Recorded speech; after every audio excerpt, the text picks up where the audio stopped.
Well, most places had enough rain to fill a Dixie cup. And now we look ahead to the rest of the week and into the weekend, and it looks like we may start another streak of dry days. And we've got some cold air that's going to be coming in for tomorrow night, and Wednesday. So we'll talk about that. We'll see if the tropics are going to offer up another tropical storm down the road, and maybe some subtle changes in the air, maybe not so subtle changes in the upper air pattern over the next couple of weeks. But will it mean that we'll get rain or precipitation? I don't know. Dry I don't begets, know. yeah, dry begets dry, but we're never dry here on the Joe and Joe Weather Show podcast. Which, if you'd like to support after that horrible joke, you probably won't, but if you do, you could use our referral link that's pinned to the top of the chat board or on the description to this podcast and shop at Amazon, especially with Christmas coming. You get your stuff. Amazon throws us a little bit of coin for sending you there, and it doesn't cost you a cent. And we appreciate any support that you give the Joe and Joe Weather Show podcast because, Joe, after all, support can be beautiful. They have. No, no, I'm referring to a commercial. And I found the name of the woman who, before we went on the air, Joe was serenading me with the chock full of nuts jingle. I don't know how many of you remember. I don't know how many of you remember the chock full of nuts jingle, but I don't know. Why did you start singing the chock full of nuts Because jingle? I had to babysit my grandkids today, so I had to drive down to my daughter. So when you have to drive an hour and 45 minutes, and there's your mind kind of wanders in all sorts of different directions. And for some reason, that jingle popped into my head. Well, the name of the woman who sang I got the first name right. I said it was Paige somebody or other, and the Right. name of the woman was Paige Morton Black. And Okay. She was an American cabaret singer who married William Black, who was founder of the catering and coffee business Chock full of Nuts. And as Paige Morton Black, she was known for singing Chock full of nuts is the heavenly coffee. And that basically is what people remember her by was the singing the coffee jingle. Oh, I'm not going to sing it on the air. But eh, well, I could. And she lived, It's our show. I don't know if whether or not it was the coffee, but she lived a long life. She was born in 1915 and she didn't pass until 2013. So that means that she lived for 98 years. 98 years, Joe, and who knows? It might have been the chock full of nuts that got her up there in years. Well, they used to have they used to have restaurants all over the place, but they're all gone, Yes, including the one that was in Manhattan near Times Square. I remember it well. Yeah. I All also right. remember I also remember the automat. Did you ever go to the automat? I My father remember it. took me. My father took me to the automat. I was like amazed. You stick a quarter in and you get like a sandwich, and yeah, Well, I don't know if you've seen the movie A Touch of Mink, Cary Grant and Doris Day. Audrey Meadows and John Aston are in that movie. Audrey Meadows is Doris Day's best friend. She works at the automat, okay? right. And a guy that they think is a masher, but really isn't, uh, uh, comes in to get something out of the automat, like the sandwich or the pie or whatever. And Audrey Meadows sticks her hand through there and slaps the guy right across the face. And this tells you folks just how old Joe and I are and I saw Rich Rotmansky make a comment that he liked the automat. If you remember the automat, and if you actually remember going in and ordering something, if you remember that, you are most definitely old. Well, you're older than dirt, let's put it that way. Exactly, exactly. Welcome tonight to everybody on the chat board, and welcome to those of you who are watching in the background on tonight's Joe and Joe Weather Show podcast. And you could enjoy stories like this every night because we're on Sunday through Thursday at 7:35, and the occasional Friday and Saturday when there's a storm around, which will, of course, we will let you know about it. Subscribe to my YouTube channel and turn the notifications on so you don't miss us. If you like the show, hit the like button because we like it when you like the show. and we like to be liked. So, did you get enough to fill a glass of water?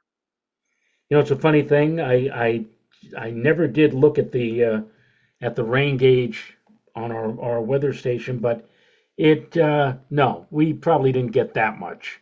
I mean, it rained a little bit, but I mean, so we certainly need a lot. I would say, off the top of my head, we could have used like another 6 or 10 inches to break the drought. We're that far down Oh, in terms of well, that just there. pulls you to dead even.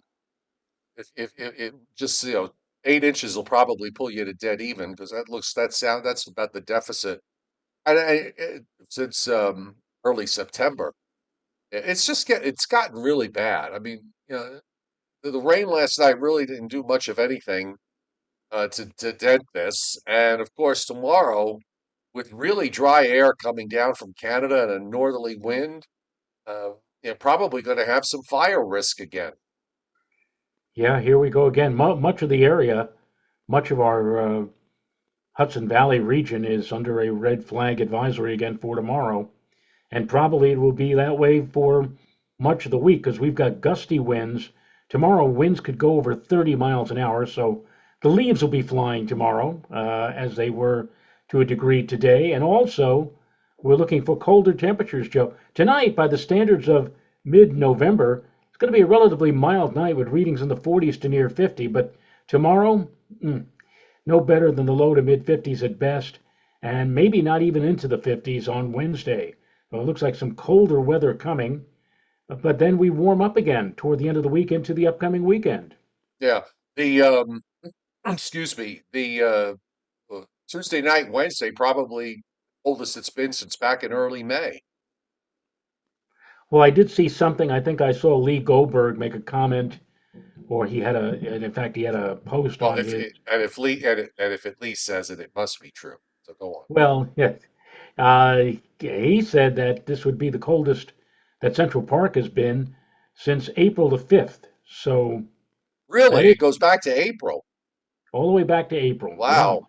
Oh boy, that is long. I would have thought we might have had a day back last May where it was, as chilly as it's If going to you be. think about it, that would make some sense because in early April, the Northeast was enveloped not only with cold but also snow, especially upstate New York and portions of New England, where there was like 20 inches or 30 inches of snow that fell. So, and I do remember it was just before the solar eclipse, and it was an unusual weather pattern, unseasonably chilly or cold, and again, all that snow. So it would make sense that if we do see temperatures, tomorrow night or Wednesday morning in the 20s and low 30s, it'll be indeed the coldest we have seen since going back to the early days of spring.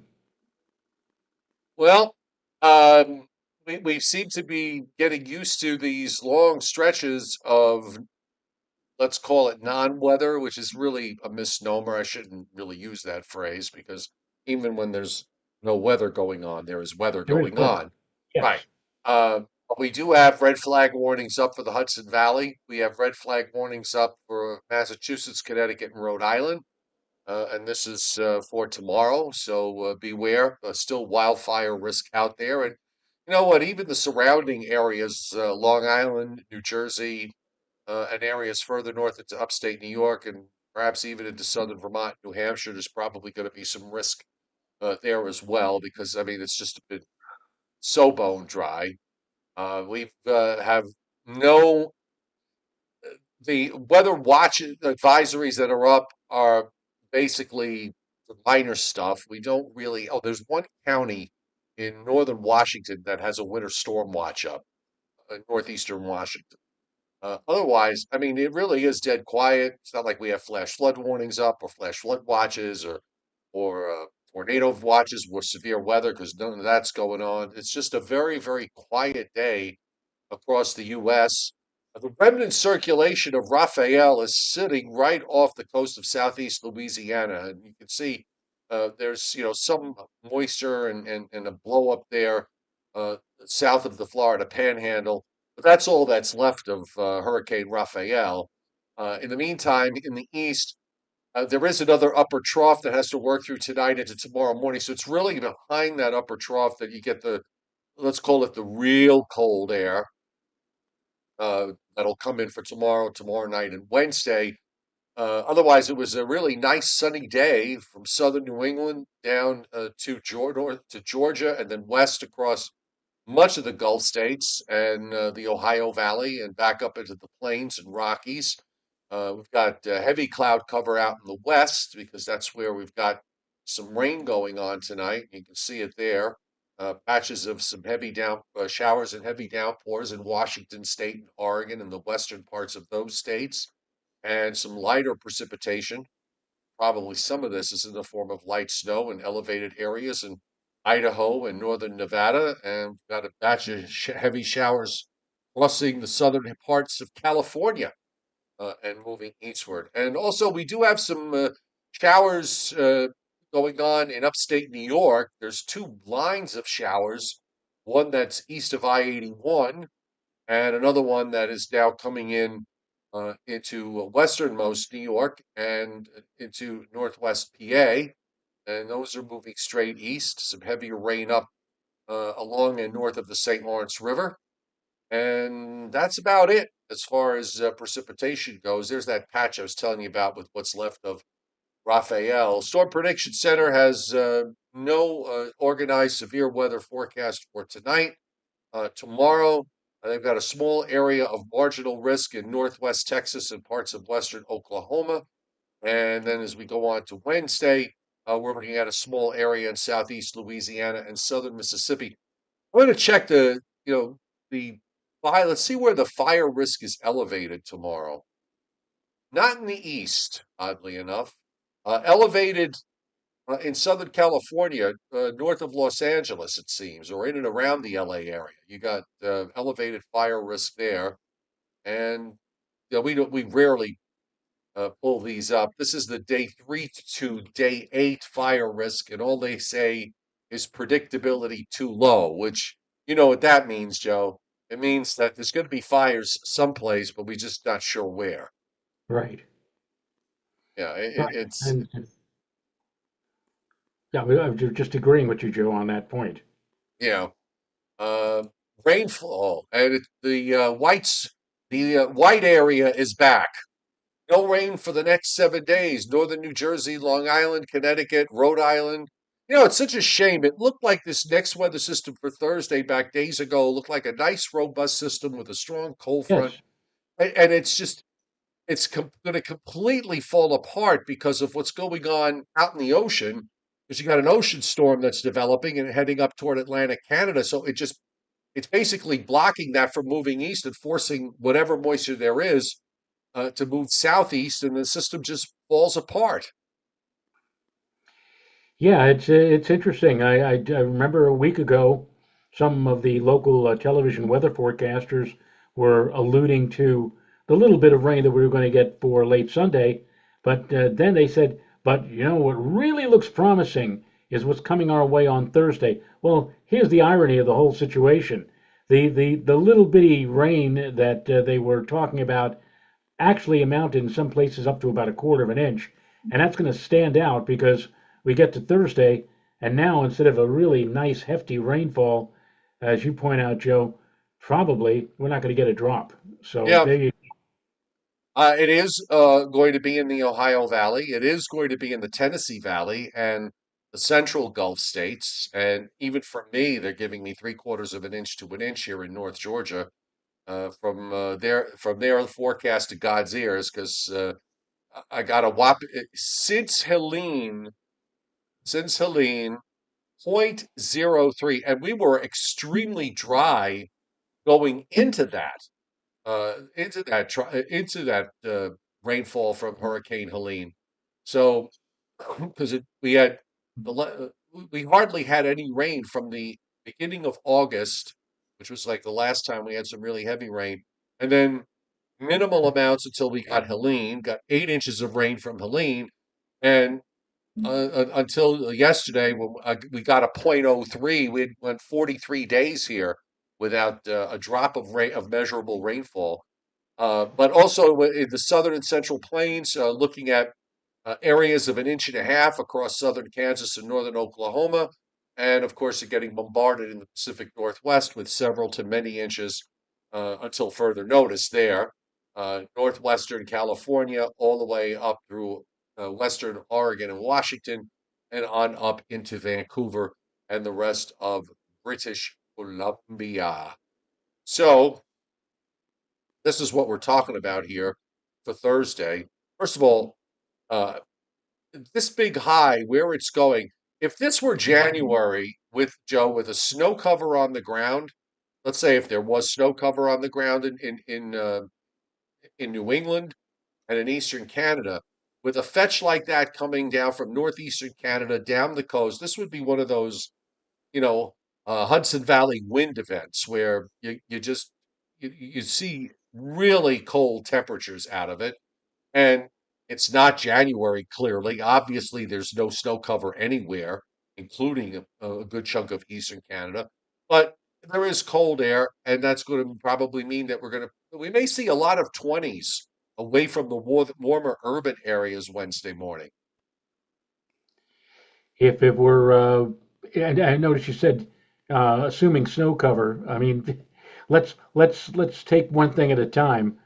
Are we ever going to see any snow cover for the upcoming winter Well, storms? I The mean, last, I said that there's no snow cover to speak of, so yeah. right, But if there were something like this in January, it would January, be February, yeah, brutally cold. yes, But absolutely. yeah, but we should see a lot of away from the warmer urban areas like New York City and to a lesser extent Philadelphia. Um, you'll probably see a lot of 20s Wednesday morning in away from the urban areas. Right. So far here in Putnam Valley, we did get down to 32 degrees yesterday morning, but we have still yet to see our first temperature in the 20s. We may very well do that when we get to Wednesday morning. We'll see. Now, looking at the pattern longer range, let's just take a look. I want to let's bring up the tellies. I haven't done the tellies in a while. So let's look at the NAO. Now, it does seem to me that we are going to see, some changes here in the overall pattern. I think that's a given. We've been 8 weeks with this crap. Okay, so that's 8 weeks is about as long as a pattern usually holds, and then it changes. And we do see the NAO actually, you know, going negative at least by one standard deviation, along with the ensemble members. We're starting the descent now, so that is going to be different. The other thing we could look at is the PNA, the Pacific North America Index, which is slightly negative now, but it's forecast to go slightly positive toward the end of the forecast period. And the Arctic oscillation has been kind of straddling just above the neutral line and forecast to go a bit negative after November 15th. The only thing I would point out, though, is that uh, just because the pattern changes doesn't necessarily mean that we're going to get out of this dry stretch that we're in. And we could go from uh, one kind of pattern where it's dry to another kind of pattern that is also dry. And that's something we should bear in mind here. This may not be the solution you want to get more consistent precipitation events. Now, here's the thing for Wednesday. You got this upper low moving east, and well, let me just roll this back here. So you got this upper low, you know, moving, swinging around in the northeast tonight. This is bringing the cold shot that we are talking about. And then we sort of get into a little bit of a ridge position on Wednesday. There's an upper low that's back near Wisconsin, and that just gets forced to the southeast because if you look out in the ocean, again, right south of Nova Scotia and Newfoundland, you've got a developing big cutoff low. So it just sort of forces all the energy to go southeast, and then it gets rotated around.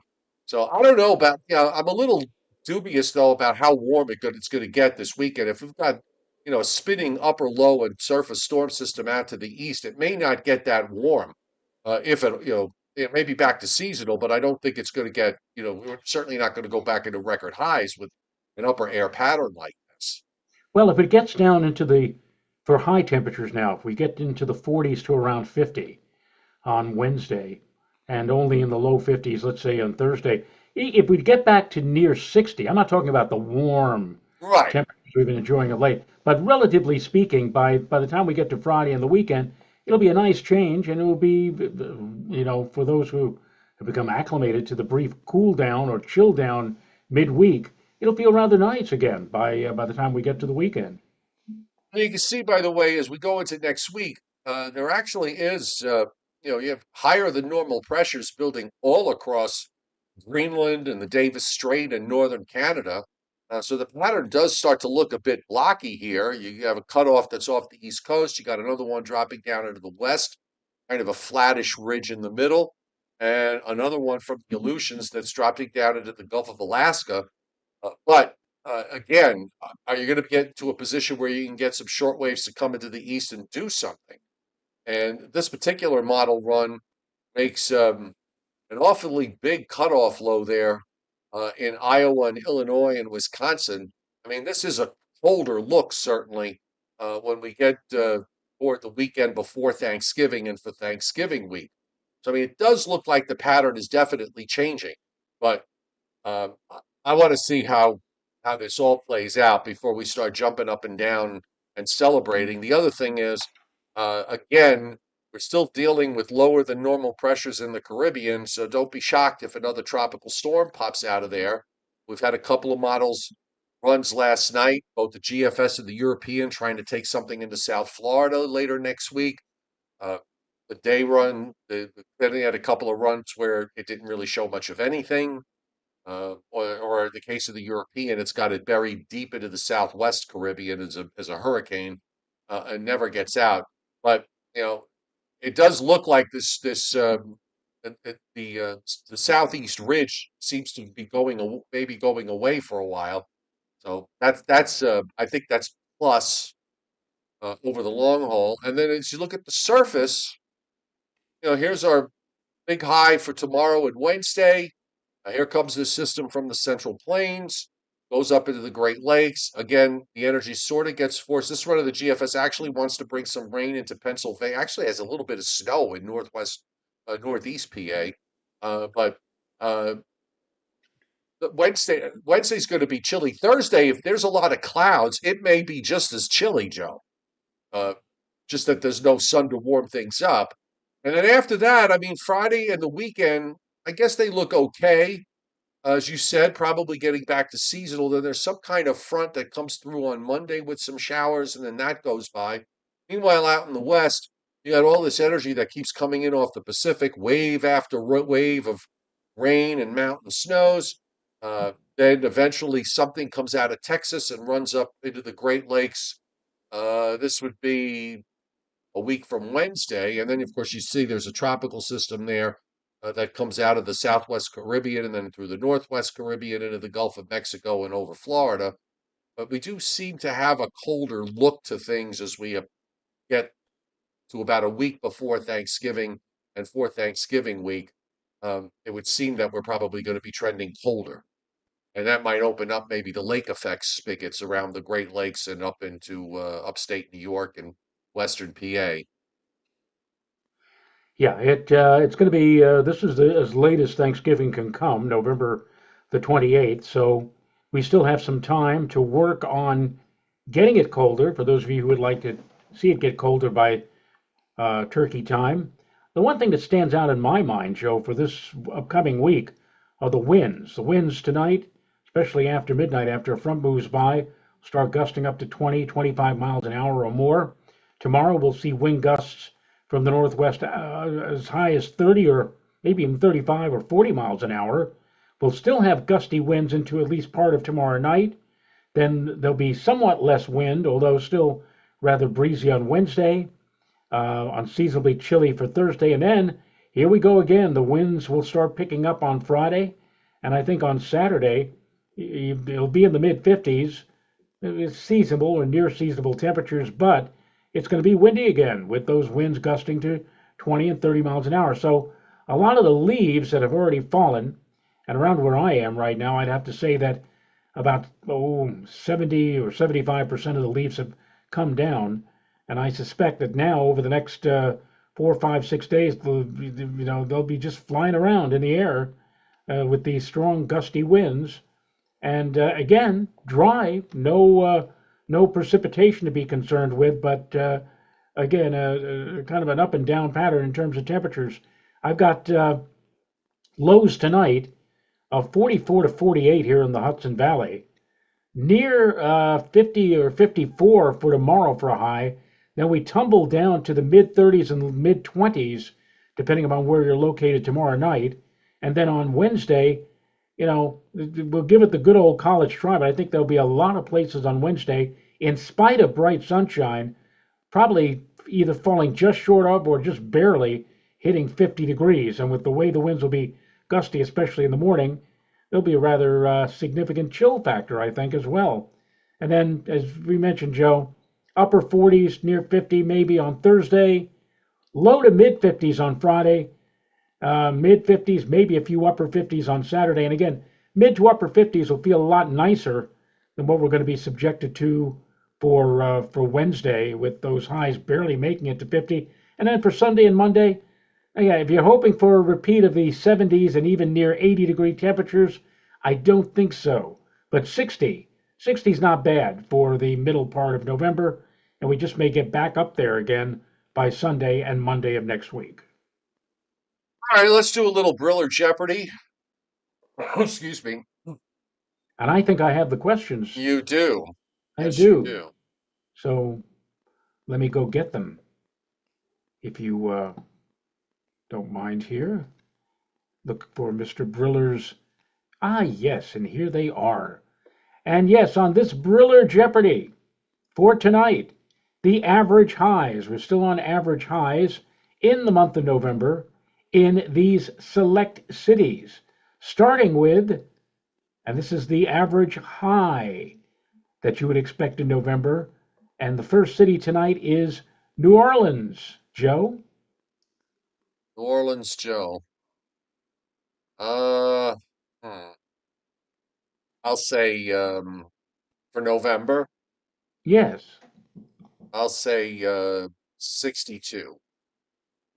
that's way, way down, Joe. Oh, it's too low? It is too low. And Okay.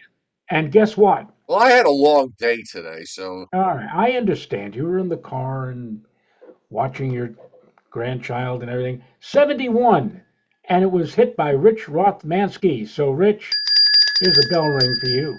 I was watching three grandchildren today, Oh God, okay? Including what are having the including having to take one off the school bus. now the ages? 7, soon to be 7, soon to be 5, and soon to be 2. Wow. I mean, I only have one grandchild so far, and he's a real handful for Renata and I. He's just now learning how to stand up, and he's trying to walk. He hasn't got there yet, but he's going to be there pretty soon. And man, I tell you, that's just it's quite a difference keeping up with him now as opposed to just a couple of months ago. Anyway, Central Park. That's our next location. Oh, my brain is like so fried right now. Uh, let's see. Uh, um, that's it. 50 for the month. I'll say 55. Double nickels. Double nickels. Mike Waterhouse agrees with you. Mike Waterhouse bonsai. And Chuck However, Cardillo. however, you are in snake country. You're just off. All right, so that means it's either 56, which is what Northern Grace has, and Carol DeCara, or 54, which is what Vincent Croce has. Well, Vincent Croce, I believe, is a Brooklynite, and Vincent Croce is correct. It's 54. Oh, and Maggie P, too, 54. And Maggie P. Now, the next city is Rochester, Minnesota. Oh, Rochester, Minnesota. Yes, I threw you a curve, didn't I? Oh, okay, yes, because we had Rochester, New York yesterday. I'll say, I don't know, 42. 42. Give that man a cigar. Oh, all right. Right smack on the nose. Share it with Christina Pedia. She said 42. Okay. and Chuck Cardillo as well. Yes. All right, so how about Philadelphia? What did we say New York City was? 54? 54. All right, so I'll say double nickels for Philadelphia. You should have gone a 1 cent higher, though, Joe. Oh, okay. So then it's the Rich Rothmansky 56. And Vincent Croce also And, 56. and Joe And John Z and John Melander. Melander, yes. Chuck, And all, Maggie Adam P Lowe. and all your and Frank R and all the saints who have done your will throughout the ages. This is what How happens when about you the gone to how about Catholic the school. how about the Steel City? Pittsburgh. Pittsburgh. All right. What did we just say for Philadelphia? 56? Yes. So I'll say for Pittsburgh, I'll go 53. You had the right idea going lower than Philadelphia. The only problem is you didn't go quite low enough. Low enough. Okay. So Chuck Cardillo has 51. Chuck, you can hear me, and I know you can. And Owen Daniel, too, 51. And William Huber, 51. And And Mike Mike Waterhouse Waterhouse Banzai, Bonsai. 51. And We're all 50. happy birthday, Dennis Cassia. That's right, Dennis Cassia. Dennis today turned blah, blah, blah. Um, So, Dennis today turned New Orleans average high temperature for November. well, I know how old he is, but I'm not going to reveal. Okay, you're not going to you will neither confirm nor deny. That's true. But I Okay. do have a bonus city for you, courtesy of the chairman. Okay. And this is Sault Ste. Marie. Sault Ste. Marie. Sault Ste. Marie, yes. What did we say for Rochester, Minnesota? 42. 42. Um, they've been really warm in the lakes too this fall. But the average for Sault Ste. Marie for November, um, I'll say 30, 38. So close, Joe. Another snaky Well, temperature. Miss Valorite says 39 and Chuck Cardillo says 37. Chuck Cardillo is correct. 37 Oh, is Carol DeChera, Mike Waterhouse Bonsai, Izzy D. Hey, Izzy. 37, which was Casey Stingle's number on both the Mets and the Yankees. all right. Well, that was good.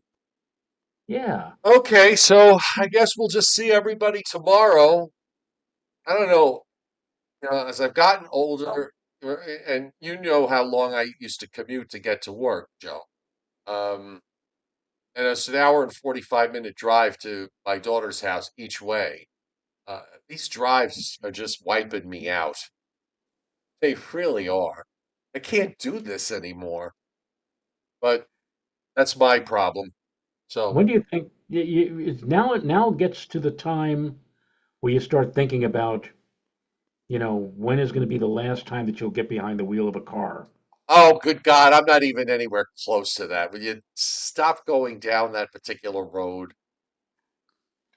I have actually, it has occurred to me that there will come a time, but um, I'm nowhere near it. Plus, one of the advantages of living up here is that there's so few people on the road, so it doesn't really, you don't go out thinking you're going to harm someone, thankfully.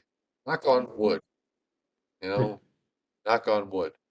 All right, well, we'll be all No, be here tomorrow where we'll all be a day older and a day wiser. and we just want to say to all of the 7% of the United States population, men and women, young and old, who have served this country well, we want to say God bless all of you for doing so on this Veterans Day 2024. Yes, absolutely. Thank you for your service. And we'll see everybody tomorrow night. Night night. Good night.